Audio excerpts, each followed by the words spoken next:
Bonjour, je suis Nicolas Sarkozy. Nous sommes en guerre. Qui est mon adversaire? La réforme, oui, la chienlit, non. On rapporte une histoire abracadabrantesque. Vous n'avez pas le monopole du cœur. Vous avez tout à fait raison, monsieur le Premier ministre. Je vous ai compris. Quelle indignité. Bonjour, bonsoir et bienvenue dans Président la bagarre, le podcast qui classe les présidents de la 5ème République selon des critères objectifs, scientifiques, incontestables, tant sur le plan tactique que technique. Car oui, aujourd'hui on va parler sport et foot, puisqu'on va déterminer lequel de nos présidents serait le mieux placé pour remplacer Didier Deschamps au poste d'entraîneur de l'équipe de foot tricolore.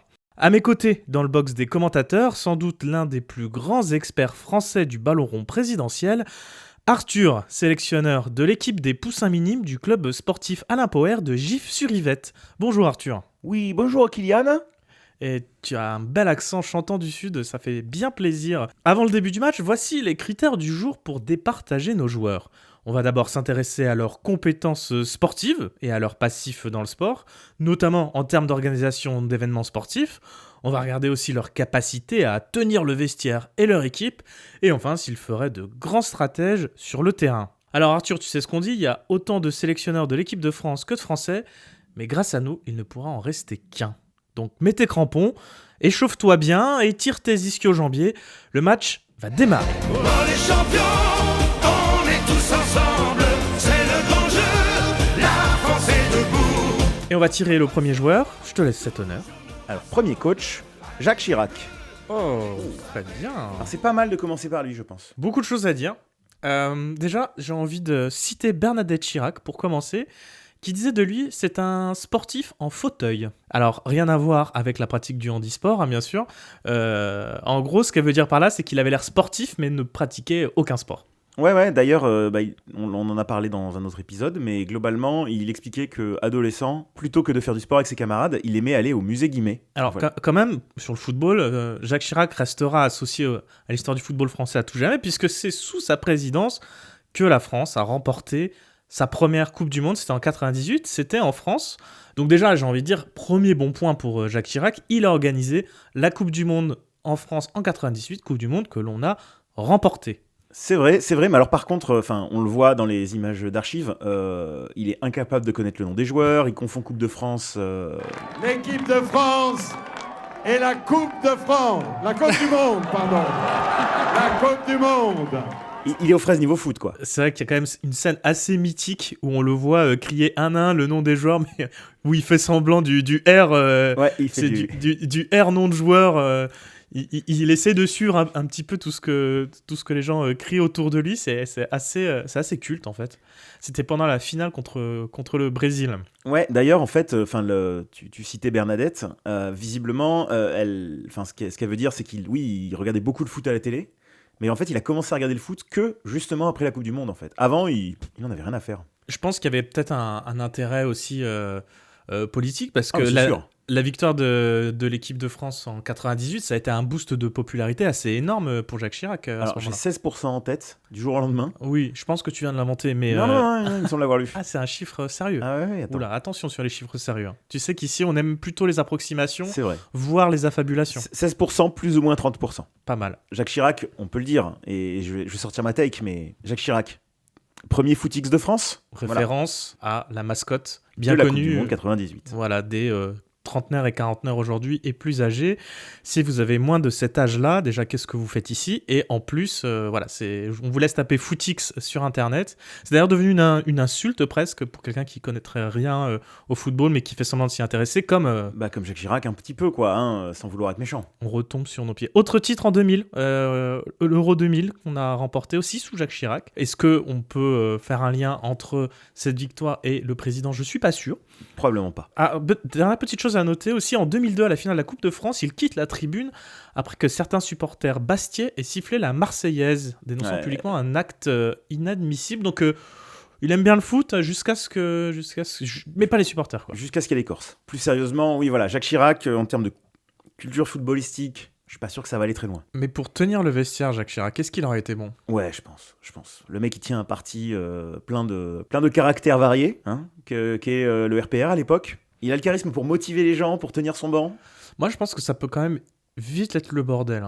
Ah, par contre, oui, c'est pas le meilleur organisateur. Il y a pas de stratégie vraiment définie. Je pense que sa stratégie, c'est plutôt briser moralement ses adversaires, les faire harceler, j'en sais rien, mais en tout cas, je pense que sa stratégie, ce sera pas tant sur son équipe que d'aller pourrir l'équipe adverse. Oui, et puis bon, s'il y a un petit cadeau qui part vers l'arbitre, ce serait pas le premier, ce serait pas le seul de nos présidents. Hein. Non, peut-être que d'autres s'y adonneraient, mais en tout cas, je suis pas sûr que les valeurs sacrées du sport soient tenues en si haute estime chez notre ami Jacques Chirac. Bon, je pense que... Est-ce que tu as quelque chose que tu veux rajouter sur Jacques Chirac ? Non, on l'a dit, hein, c'est pas un grand footballeur. Je suis pas convaincu qu'il fasse un très très bon sélectionneur. Il doit y avoir des limites à la calomnie.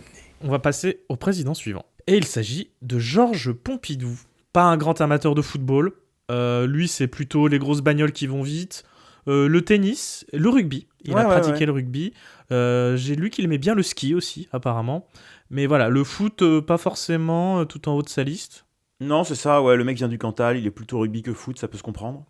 Mais oui, pas non plus le plus grand sportif quand on regarde en termes de politique, en termes d'événements. Alors, il a quand même, sous sa présidence, il y a eu les JO de Grenoble en 68. Oui, c'est vrai. Bon, on est sur des sports d'hiver plutôt. J'ai pu noter aussi qu'il avait participé à l'essor du sport dans la société dans les années 70, à la démocratisation de la pratique sportive et la modernisation des infrastructures aussi dédiées au sport. Donc, quand on y réfléchit en termes de coach, qu'est-ce qu'il ferait ? On voit plus quelqu'un qui est un peu qui tient la baraque, qui est discret, efficace, plus un gestionnaire que quelqu'un qui va motiver des joueurs à donner leur meilleur, quoi. Je pense que Pompidou, tu lui donnes une bonne équipe, il te la gère bien, il te fait des bons recrutements, il la gère bien financièrement. Mais voilà, quoi, il va pas prendre une équipe de bras cassés et en faire des cracks, quoi. C'est plus un manager, on va dire, football manager, quoi. Ouais, voilà, ouais, je pense que oui, c'est plus un manager, football manager, comme tu dis. Il a fait monter les têtes d'affiche comme Giscard et Chirac. Mais voilà, il avait des belles individualités dans son collectif. Il les a peut-être coachés au départ, mais il s'est fait doubler à cause de son cancer par ses individualités. En termes de stratégie, quelle stratégie sur le terrain ? Est-ce que ça va être... je pense qu'il va vachement investir sur les dernières pompes à la mode pour optimiser la course. Il est un peu... Ouais, je vois plus sur un truc un peu global. Vraiment, le mec a pas une stratégie, il laisse les individualités s'exprimer et il a plus une stratégie hyper globale, un plan et un plan sur 5 ans de recrutement et d'entraînement et que Giscard va lui piquer. Est-ce que ce serait un meilleur entraîneur que Jacques Chirac, à ton avis ? Alors, comme tu l'as dit, sur la partie gestionnaire, oui, très probablement. Sur la partie coach, au moins Jacques Chirac est un footix, il a au moins des bases, on va dire. Et puis, il est plus charismatique. Ouais, il a un peu donné de lui-même pour le football quand même, Chirac. Ouais, voilà. Donc rien que pour ça, rien que pour l'effort. Ouais, rien que pour l'effort, on le met devant Pompidou, quoi. J'ai perçu chez 2 ou 3 ce vilain frémissement des narines qui sentent venir les boules puantes. François Mitterrand. Déjà, là, on est sur le premier président qui a vraiment joué au foot. Il a eu une carrière jeune à Jarnac. Est-ce que tu peux me dire quel était son poste ? Il était gardien de but. Exactement. À Jarnac, dans les années 20 et 30. Il était gardien de but au sein de l'équipe du collège d'Angoulême. Nous apprend un article de RMC Sport qu'on croit sur parole. Exactement. Alors moi, je l'ai lu sur SoFoot, mais c'était pas le Angoulême. Mais écoute, au moins, il était gardien de but. On est à peu près sur cette idée-là. Ouais, d'ailleurs, il y a une info un peu intéressante justement là-dessus, sur le fait qu'il se soit mis au foot, alors que Angoulême-Jarnac, c'est des terres de rugby plutôt. En fait, c'est qu'à l'époque, le rugby était vraiment le sport tenu par les notables de gauche ou radicaux de gauche locaux, et le foot était plus le sport sponsorisé par le curé du coin, et donc plus de droite. Et Mitterrand, qui était un fils de bonne famille, très à droite à l'époque, s'est naturellement dirigé vers le foot. Il a été plus à droite après, mais ça, on y reviendra peut-être à un autre moment. Ah, disons que la période de Mitterrand jeune, c'est là où il était vraiment à droite, quoi. On y reviendra, ou pas d'ailleurs, on ne sait pas, peut-être dans un autre épisode. En tout cas, pas une carrière de grand sportif. Alors, même si j'ai lu dans un article de l'Équipe qui avait été parfois aperçu faisant du golf à Saint-Cloud quand il était président. Il était relativement peu sportif, mais en soi, il aimait bien faire du golf et du tennis. Comme quoi Trump n'a rien inventé. Il n'a rien inventé. Alors justement, concernant son style au golf et au tennis, visiblement, il n'avait pas la technique, mais il avait la hargne. Ce qui nous surprend absolument pas. Hein. J'ai noté un point intéressant aussi, c'est qu'une de ses premières prises de parole, une fois qu'il est devenu président, ou qu'il a été élu président, c'est lors de la finale de la Coupe de France en 81, où il se sert de l'occasion pour donner un discours sur le sport à la mi-temps. Voilà, c'est un de ses premiers bains de foule, un de ses premiers grands discours en tant que président. Quoi d'autre à noter en termes d'événements sportifs ? Il y a quand même la victoire de l'Olympique de Marseille en Ligue des Champions en 93. Ça, c'est sous Mitterrand aussi. Alors, Coaché par un de ses ministres, enfin qui n'était pas encore un de ses ministres. C'est, mais c'est vrai qu'il y a un lien direct avec Bernard Tapie. c'est aussi le premier président à avoir assisté de manière publique au Tour de France. Il est arrivé à une étape sans avoir prévenu personne, enfin probablement sa sécurité. En vélo ? Non, pas à vélo. Merde. Il était devant eux et tout, il était chargé comme un mulet. Non, mais il a assisté à une étape du Tour de France en 82, je crois. Je vais peut-être dire une bêtise, mais dans ces eaux-là. Bon, le but était de montrer un peu un côté populaire, un côté bain de foule. Pour terminer sur Mitterrand, c'était aussi un visiteur régulier du Parc des Princes lors de ses mandats à l'Élysée pour aller soutenir, j'imagine, le PSG. Probablement. Hein. C'est pas le premier, enfin, c'est peut-être le premier, cela dit. C'est pas le dernier, en tout cas, à fréquenter assidûment le Parc des Princes, on en reparlera. Mais en tout cas, peut-être qu'il a reçu à cette occasion des conseils d'entraîneur.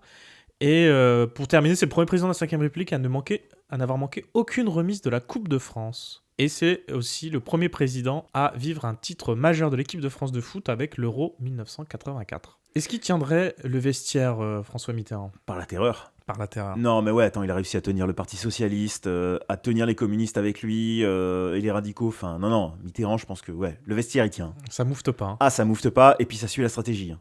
Et si ça suit pas la stratégie, ça va avoir un problème. Il se fait pas marcher sur les pieds, puis à mon avis, en termes de stratégie, il est vicieux. Il a une bonne stratégie, hein, peut-être un brin fourbe qui va magouiller un peu, prêt à tirer un peu sur les règles. Mais... ça va observer au millimètre tous les matchs précédents de ses adversaires, et puis la moindre faille tactique va être exploitée, pilonnée. Et s'il faut menacer des familles, et s'il faut... Ah bah il va y aller. Et les familles de ses propres joueurs, pour les motiver, il va y aller. Ah non, mais avec Mitterrand à la barre... Non, Giscard à la barre. Oui, non, mais là on parle de Mitterrand. Ah pardon, à chaque fois j'ai ce t-shirt. Giscard à la barre, avec un accent ou pas ? À la barre. Bon, ok. Non, mais avec Mitterrand... Ah, la vache ! Ah ouais, c'était une blague de cul, pardon. Non, mais voilà, Mitterrand, il est prêt à tout pour gagner. C'est un bon stratège. Je pense qu'il tient bien son vestiaire. Il a une expérience dans le football. À mon avis, Mitterrand, là, on est quand même sur quelqu'un qui sait ce qu'il fait. C'est marrant parce que quand il réfléchit, t'associes pas forcément François Mitterrand avec le football, quoi, parce qu'il est quand même vachement décrit comme un littéraire, comme un mec très dans les bouquins, ouais, philo, mais écoute, et c'est vrai qu'il avait l'air finalement assez... Bon, après, faut pas non plus trop en faire là-dessus. Je pense que c'était pas non plus... Il devait pas regarder tous les téléfoot tous les dimanches, quoi. Non, contrairement à Chirac. Mais la différence aussi, je pense que c'est comme il est arrivé président un petit peu plus tard que les autres, il avait plus ce côté... Je crois qu'il avait 65 ans. Il pouvait plus jouer sur le côté sportif. Je pense que c'est peut-être pas le premier à avoir saisi l'aspect politique que tu peux retirer, le bénéfice politique que tu peux retirer de te montrer comme quelqu'un qui apprécie des sports populaires. Mais je pense qu'en tout cas, il s'en est bien servi. Ouais, je crois qu'on est assez d'accord pour le mettre premier. Oui, et donc le classement, ce serait quelque chose comme Pompidou, Chirac, Mitterrand. On ne sait pas qu'on est tombé dans un tel degré de vilainie. François Mitterrand qui prend donc la tête du classement avant notre prochain président. Il s'agit de Nicolas Sarkozy.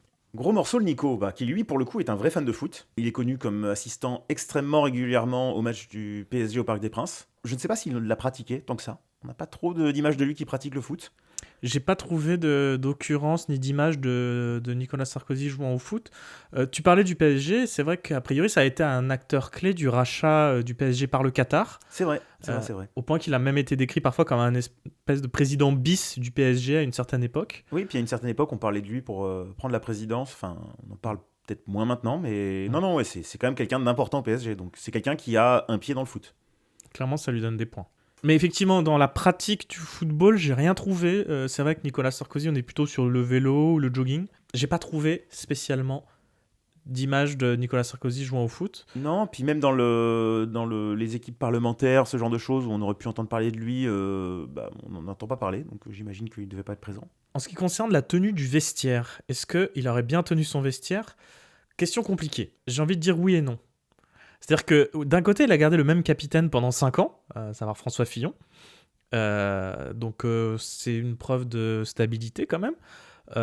Par contre, après, lui, tout dépend de la composition de l'équipe, mais ça peut très très vite se mettre des gros tacles par derrière. Ouais, mais tant qu'il est là à la barre, je pense que ça tacle pas trop. Par contre, une fois qu'il est parti, son équipe se désagrège, hein, c'est sûr. Ouais, c'est ça. C'est-à-dire que lui, quand il sort du vestiaire, après le dernier match, il jette un molotov derrière lui, quoi. Je suis pas sûr qu'il a besoin de jeter un molotov. Je pense que son équipe est déjà suffisamment à cran pour ça. Non, je pense que Nico, il tient le vestiaire grâce à son charisme. Et surtout quand tu vois les individualités qu'il avait. Et comme tu dis, le moment où il est parti, ils sont tous tirés dans les pattes. Hein. Je suis pas sûr qu'ils soient aussi respectés et aussi craints qu'un Mitterrand, par exemple. Et en ce qui concerne les tactiques, est-ce qu'on va être sur des tactiques de jeu très précises, très sportives, réfléchies ? Ah non, moi je le vois comme un Mitterrand. Hein. Il veut gagner, il veut vraiment gagner. Et... Moi j'avais mis tactique, payer l'arbitre et mettre du laxatif dans les repas des adversaires. Ah, tout de suite. Oh, toi tu vas avoir des problèmes. Non, c'était point d'interrogation. Quand il a une stratégie, Nico, il la suit et il est pas mauvais. Le problème, c'est quand ça marche pas, j'ai l'impression qu'il a plus de mal à improviser et à s'adapter. Tu vois, si on compare à un Chirac qui est tout le temps à l'arrache, Nico, lui, il a le plan, il le suit, et si la technique marche, il est bon. Mais si les adversaires arrivent à contrer quelques trucs ou à les faire déjouer, il s'est flingué. Ouais, mais après, il met l'arbitre sur écoute. Ah oui, non, mais ça, c'est les méthodes supplémentaires. Mais de base, je pense que même sans en arriver à ces extrémités, il peut quand même tenir un truc. Je le trouve bien tolérant. Ouais, bah écoute, non, mais on est sur quelqu'un qui s'y connaît en foot, alors il a peut-être pas trop joué, mais au moins il a regardé suffisamment de matchs, je pense, pour avoir un avis à peu près cohérent sur la partie tactique, d'avoir un point de vue d'ensemble. Il a tenu son banc alors qu'il avait quand même pas le banc le plus simple à tenir. Est-ce qu'il sera premier ? Ça, c'est une bonne question. Mais en tout cas, je pense qu'il a montré qu'il était plus que compétent là-dessus. Et où est-ce que tu le classes alors ? C'est sûr devant Pompidou. Je pense devant Chirac aussi. Oui. Chirac qui est un footix, qui est un peu à l'arrache. Je vois Mitterrand plus stratège quand même. Je vois Mitterrand plus stratège et je vois Mitterrand passer. Allez, eh ben je te suis. Je suis d'accord avec ton analyse. Donc, il passe en deuxième position derrière Mitterrand, mais devant Jacques Chirac et Georges Pompidou.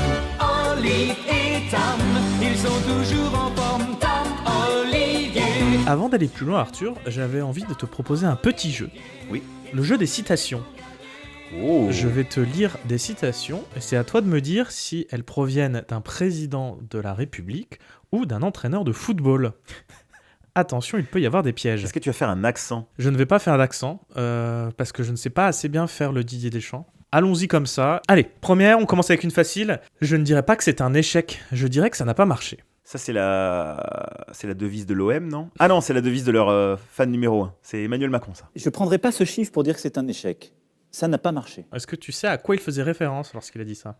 J'ai déjà oublié, c'était il n'y a pas longtemps. C'était l'explication de la réforme des... Non.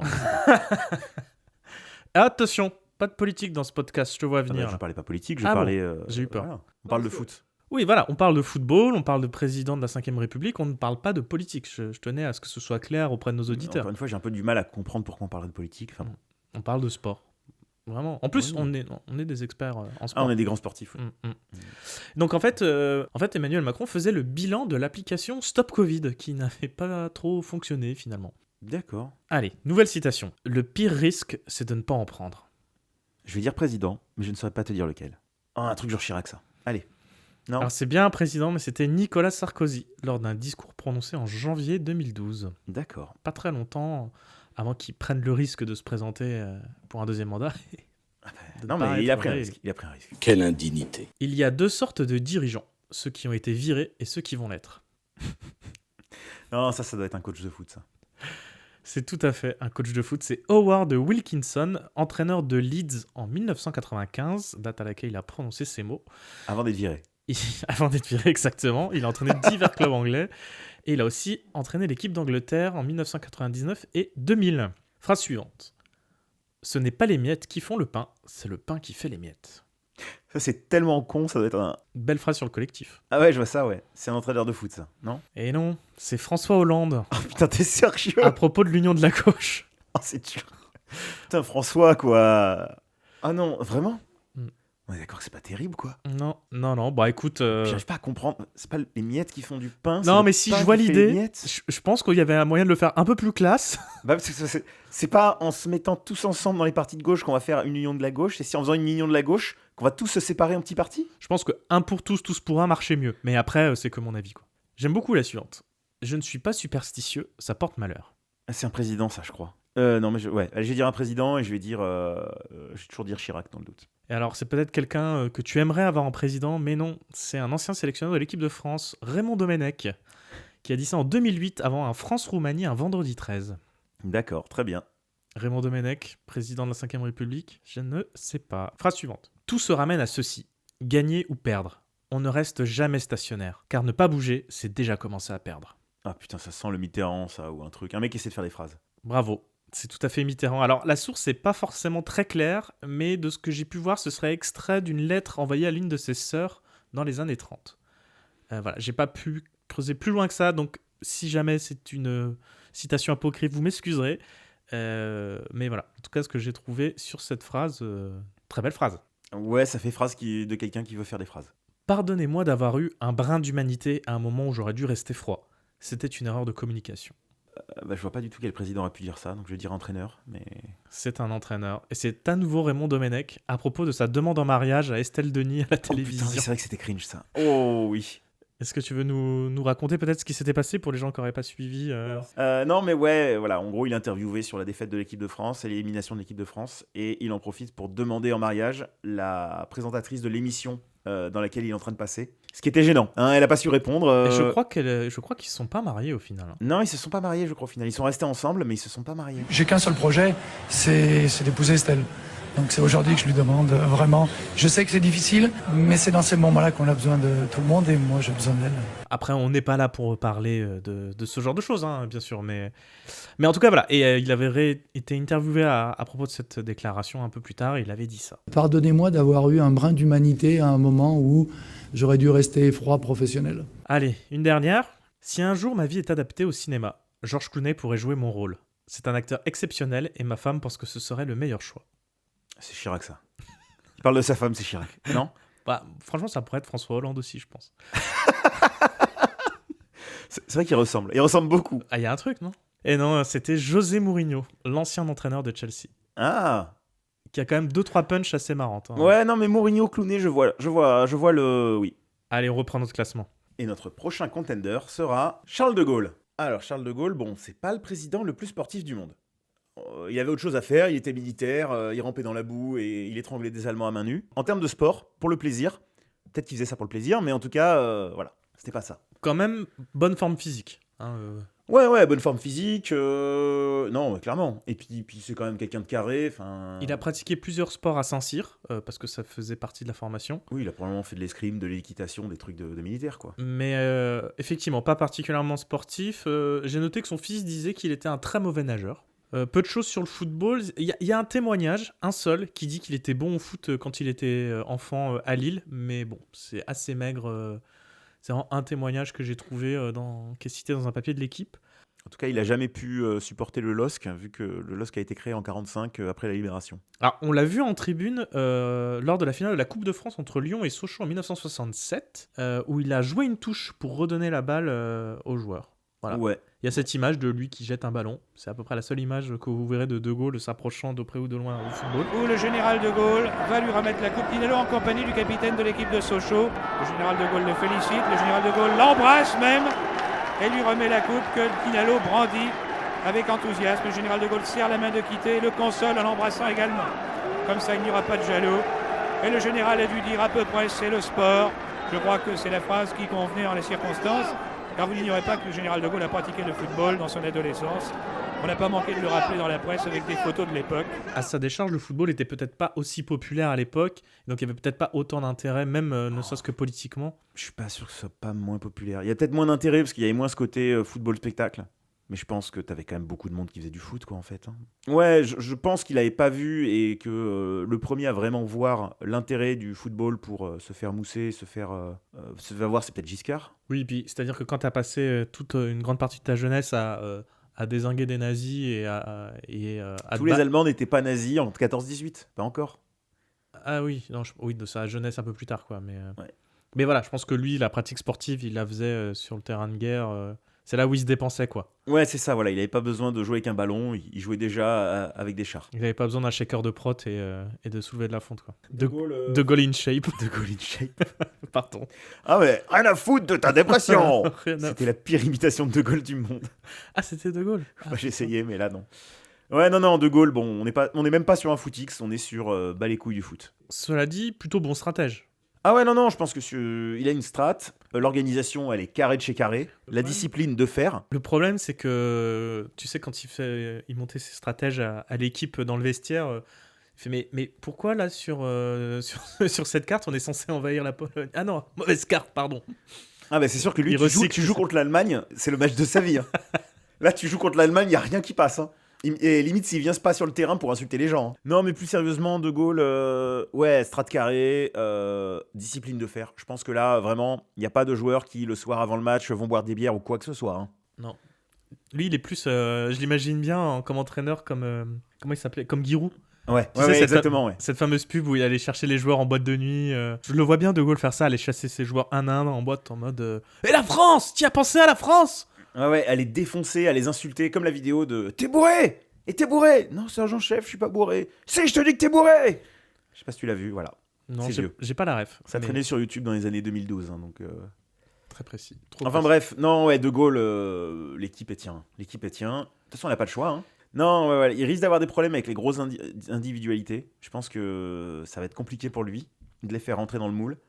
Mais si quelqu'un peut y arriver, c'est lui. Tu vois, je pense que tu lui mets un Benzema, il arrive à le rendre docile comme un agneau, De Gaulle. De manière pas hyper légale. Je pense que ça va être agréable pour personne, mais après Benzema, ça devient un robot. On peut accepter que sur cet épisode, De Gaulle sera pas forcément très haut, quoi. C'est ok.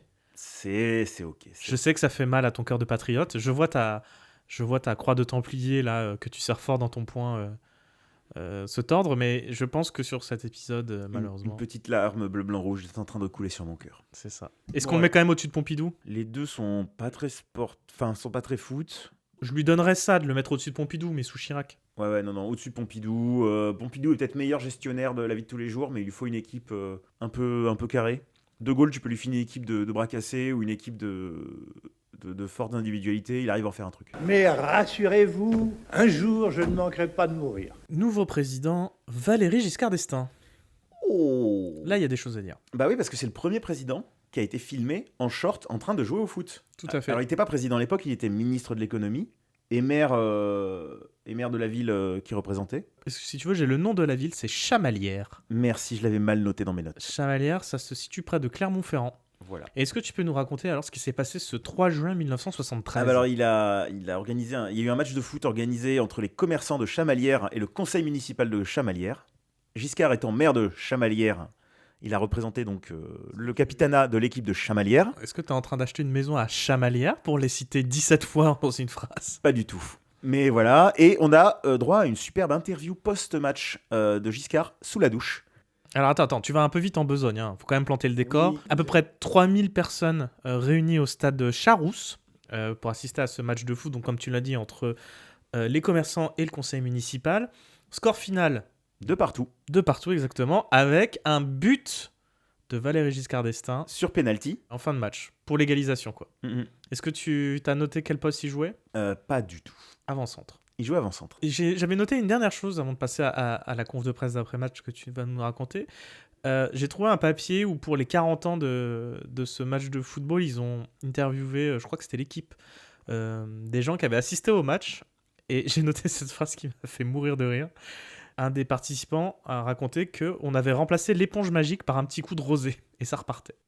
On buvait... Ah, t'as mal à la jambe ? Allez, bon, un coup de rosée, ça repartit. Il n'y avait pas de nutritionniste. Hein ? Ah, on savait vivre à l'époque, hein, Pascal ? C'est vrai que par le foot, on n'a pas parlé de Pascal Pro, quoi. Mais oui, mais parlons de Pascal Pro. Non. D'accord. Bon, en tout cas, voilà, fin du match, interview sous la douche de Giscard que je vous enjoins à regarder. Si vous voulez voir Giscard suant et torse nu se faire interviewer. Les commerçants n'ont pas été trop coriaces. Ben, vous avez vu que c'était un match assez dur, il y a eu des heurts, mais enfin c'était très correct et j'ai remarqué que la foule auvergnate n'était pas venue sur le terrain 2-2, c'est une marque tout à fait classique d'un vrai match de football. En tout cas, comme tu l'as dit, c'était le premier président à s'afficher en tenue de sport. Ouais, mais il était assez sportif en fait quand on y regarde. Hein. Il était, on a dit équitation, ski, tennis, enfin c'est très bourgeois hein, comme sport, mais en soi...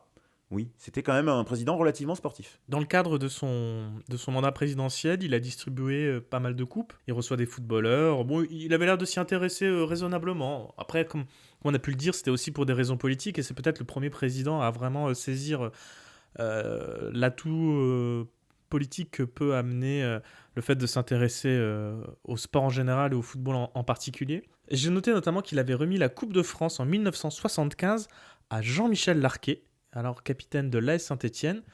Peut-être une petite imitation de Jean-Michel Larquet ? Oui, tout à fait, Thierry. Et il a aussi remis la Coupe de France à un jeune Michel Platini en 1978. Imitation de Michel Platini ? Non. Ah, bien joué.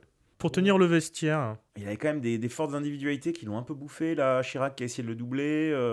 Pour moi, il est un peu grande gueule, tu vois. Il est bon communicant. Mais si les résultats sont pas là, il est pas là pour arriver à faire quelque chose, quoi. Est-ce que tu penses que le conseil municipal de Chamalières est plus facile à gérer que le gouvernement de la France entre 74 et 81 ? Ça dépend de quel conseiller municipal de Chamalières. Bah, il y avait Raymond, par exemple. Ah non, mais Raymond, après 75, il est parti. Et bon, il y avait effectivement Robert qui était un peu tout le temps rebou et ça, c'était pénible. Ouais, mais ça, c'est normal, c'est le rosé, quoi. Mais bon, il avait mal à la jambe, il fallait bien se soigner. Il n'y avait pas de cachet à l'époque. Que dire d'autre ? En termes de tactique, stratégie, bon, on va pas épiloguer, on a déjà beaucoup dit sur Valéry Giscard d'Estaing. Est-ce que ça suffit à le mettre en tête de notre classement ? Je pense pas. Ok, donc pour toi, Mitterrand est un meilleur entraîneur de l'équipe de France qu'un VGE qui quand même marque à la 88e sur penalty. Ouais, alors si tu vois la vidéo de comment il marque son penalty, franchement, ça va. Bah peut-être que si ça avait été Mitterrand le gardien de but à ce moment-là, il l'aurait pas mis. Ah non, c'est sûr qu'il l'aurait pas mis. Il aurait tiré en plein milieu, et comme l'avantage de Mitterrand, c'est que droite, gauche, milieu, il peut se placer. Ouais, effectivement. Ok, donc ça suffit à le mettre derrière Mitterrand. Ah, mais c'est pour ça qu'il était gardien de but, Mitterrand, en fait. Droite, gauche, il peut y aller en un claquement de doigts, il passe de la droite à la gauche, quoi. Exactement, et c'est un atout, même au football. Bon, ouais, pour moi, il est derrière Mitterrand, il est derrière Sarkozy, clairement. Ok. Je le vois même derrière Chirac. Non, je le mettrais devant Chirac quand même. Ah ouais ? Oui, parce que quand même Chirac, là, qui connaît pas les noms des joueurs et tout, ça fait quand même un peu la honte, quoi. Bon, ouais. Moi, je le mettrais devant Chirac. Allez, on met Chirac meilleur que... Giscard meilleur que Chirac. Ce qu'il met sur le podium, quand même. Hein. J'imagine qu'il doit y avoir des sujets d'émission plus intéressants. L'avant-dernier président que nous allons classer sera Emmanuel Macron. En parlant de fans de foot. Ouais, Emmanuel Macron qui est pour le coup fan de foot, en tout cas fan de l'OM, qu'on a vu jouer au foot à plusieurs reprises, qui a même fait un match caritatif. Pour revenir sur l'OM, je voulais vérifier cette information, mais j'ai pas eu le temps de le faire, donc Internet le fera et je vous enjoins à le faire, mais il me semble avoir lu quelque part qu'il était tellement fan de l'OM qu'il se faisait... grosso modo, raconter les matchs en direct lorsqu'il était à des sommets ou des choses comme ça, qu'il pouvait pas regarder le match et qu'il avait quelqu'un qui lui donnait en direct ce qui se passait dans le match de foot. Il me semble avoir lu ça quelque part. Comme toujours, information très approximative et assez peu intéressante que je vous partage avec grand plaisir. C'est signe qu'il aime quand même vraiment l'OM, quoi, que c'est pas juste un coup de com' pour faire genre... Ouais, non, le simple fait qu'il ait un club favori, déjà, ça va le mettre plus haut que beaucoup d'autres présidents. Et donc, comme tu l'as dit, il jouait au foot. Moi, j'ai noté qu'il évoluait au poste de latéral gauche dans l'équipe de l'ENA en foot loisir. Ah bah, c'était pas le seul qui était dans l'équipe de l'ENA. Avant, ensuite, de jouer plutôt dans l'axe.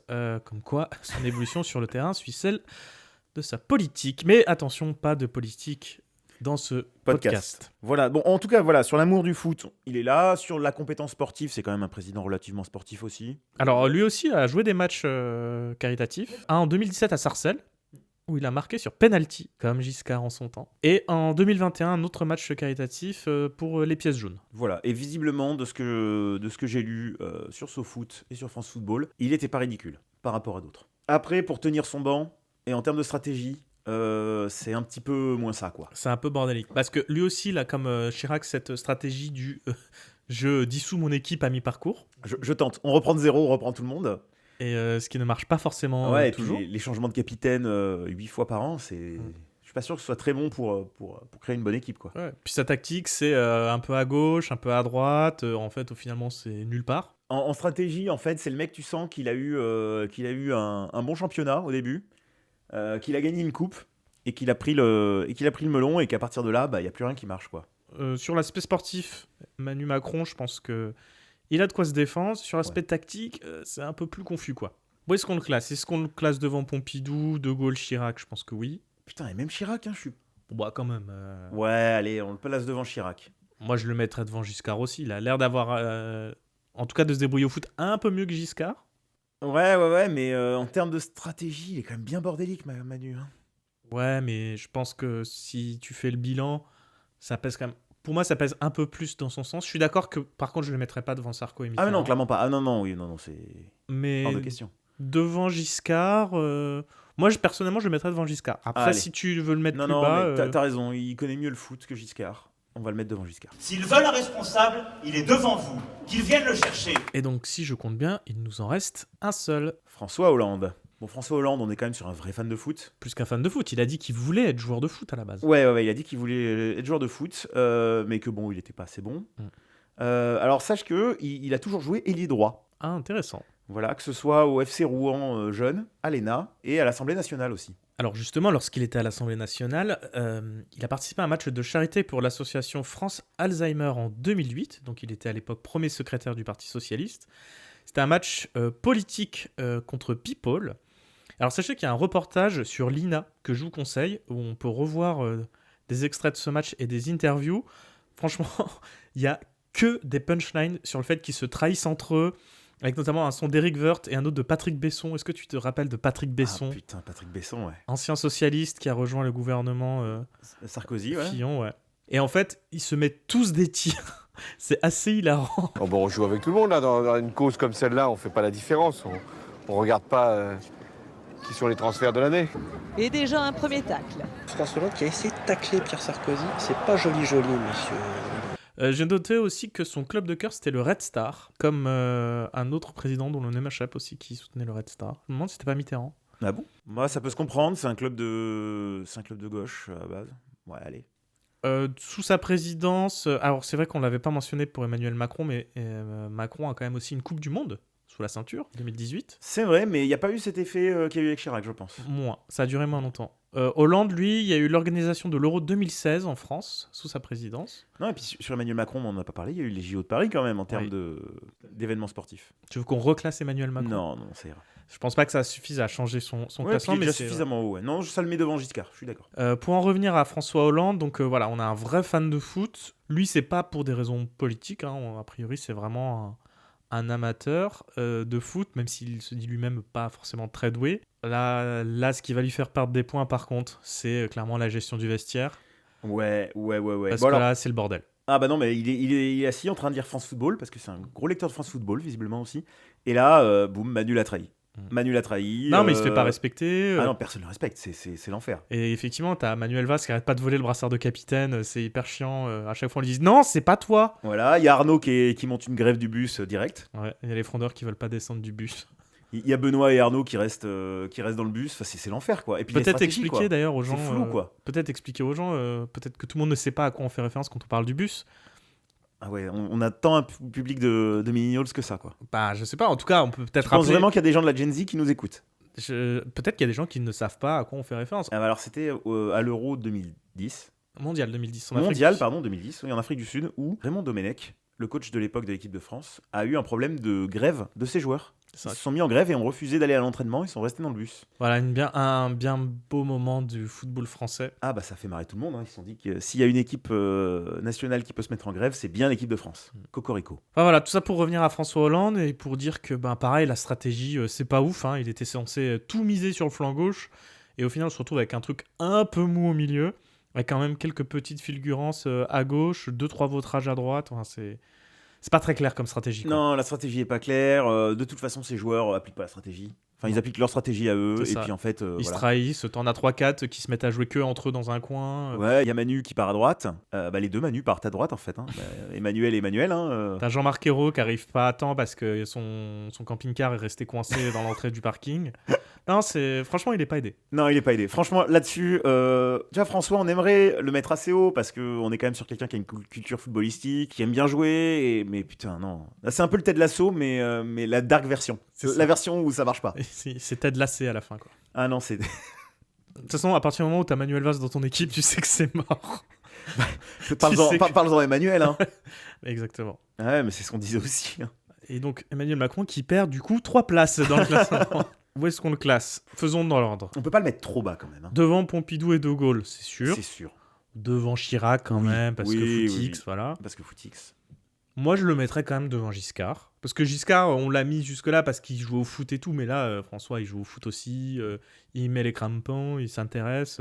Ouais, devant Giscard. Et ensuite, on a le top 3 avec Macron 3e, Sarko 2e, Mitterrand 1er. Bah alors, moi, le problème que je vois, quand on va le comparer, parce que je pense qu'il sera derrière Sarko et Mitterrand, le match va se faire contre Manu. Et là, il y a un problème, c'est les deux sont quand même pas des spécialistes de tenue de banc et de stratégie claire. La différence, c'est que j'ai l'impression que François est un petit peu meilleur en stratégie au final, un peu plus de bouteilles. T'oublies un élément important. Ouais. Manu a fait partie de l'équipe de François. Manu a fait partie de l'équipe de François. Du coup, il connaît l'absence de stratégie de François. Exactement, et il peut s'en servir. Et d'ailleurs, il s'en est servi. Et il s'en est servi, oui. Ouais, donc c'est vrai que juste pour ça, je le mettrais derrière Manu. Parce que tu fais un match Manu contre François, puis les deux ont Manuel Valls dans leur équipe, donc les deux sont pénalisés. Donc ça s'auto-trahit. Oui, mais Hollande a quand même fait l'erreur de mettre Manu capitaine et céder à ses caprices. Ouais, alors ça, ouais. Et là, ça c'est fatal. C'est raide.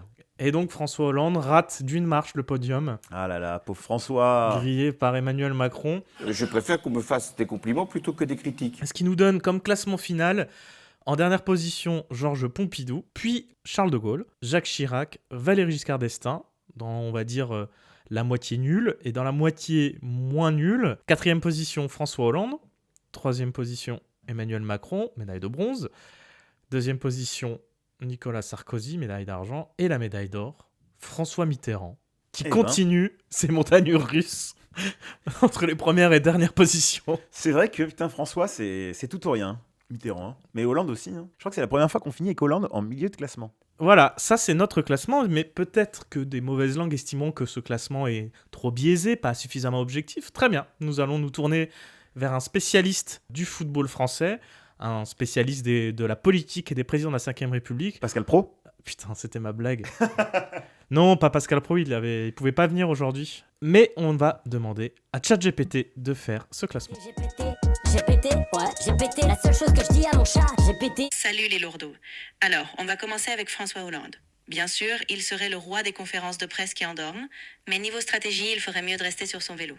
Ah ouais, ça tire à balles réelles, là. La vache. Oh putain, et puis pourquoi un vélo pour François Hollande, un scooter, quoi? Ensuite, on a Nicolas Sarkozy. Ah oui, lui, il serait génial pour haranguer les foules, mais pour les tactiques sur le terrain, il serait perdu comme un président sans son équipe de choc. Ouais, ok.